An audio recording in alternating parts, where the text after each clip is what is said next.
उपमुख्यमंत्री अजित पवार यांच्या अकाली निधनानं महाराष्ट्रावर शोककळा पसरली आहे. वक्तशीर, मोकळं ढाकळं, दिलखुलास व्यक्तिमत्व हरपल्याची भावना सर्व स्तरातून व्यक्त होत आहे. दादांच्या पार्थिवावर काल अंत्यविधी करण्यात आले. उपमुख्यमंत्री अजित पवार यांच्या अपघाती निधनाच्या धक्क्यातून महाराष्ट्र अद्याप सावरलेला नाही.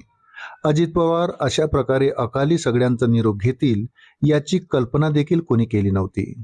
पण काळानं डाव साधला. नियतीच्या घड्याळाची वेळ चुकली. विमान अपघातात अजित पवारासह 5 जणांचा मृत्यू झाला.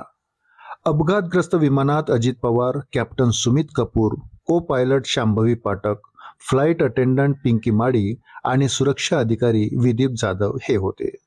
28 जानेवारीला सकाळी 8:45च्या सुमारास बारामती विमानतळाच्या जवळ झालेल्या अपघातात या 5ही जणांनी जीव गमावला आहे. अजित पवार प्रवास करत असलेल्या विमानाचे कॅप्टन सुमित कपूर यांच्याबद्दल धक्कादायक माहिती समोर आली आहे. विमान उडवण्याआधी मद्यपान केल्यानं आधी त्यांच्यावर निलंबनाची कारवाई झालेली होती. त्यानंतर कंपनीनं त्यांना कामावरून कमी केलं होतं. कपूर यांच्याबद्दल हा प्रकार 2दा घडलेला आहे. अजित पवार यांच्या विमानाला अपघात झाल्यानंतर सुमित कपूर यांची वादग्रस्त पार्श्वभूमी पुन्हा समोर आली. आता याच कपूर बद्दल महत्वाची माहिती देखील पुढे आली आहे. त्यानुसार 28 जानेवारीला कपूर हे अजित पवार यांचं विमान उडवणारच नव्हते. अजित पवार 28 जानेवारीला सकाळी मुंबईहून बारामतीला जाण्यास निघाले. सकाळी 8च्या सुमारास त्यांचं विमान रवाना झालं. खरं तर त्यावेळी अजित पवारांच्या विमानाची धुरा सुमित कपूर यांच्याकडे दिली जाणार नव्हती. पण अचानक शेवटच्या क्षणी कपूर यांच्याकडे सारथ्य सोपवण्यात आलं.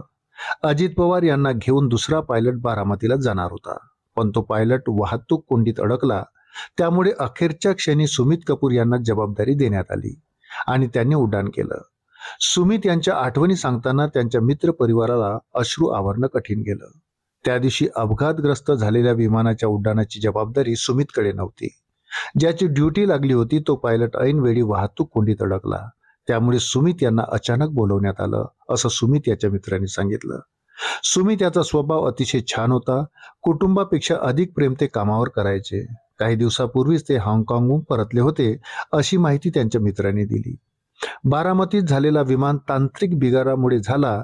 या अपघाताची सखोल चौकशी करण्यात यावी अशी मागणी मित्रपरिवाराने केली आहे.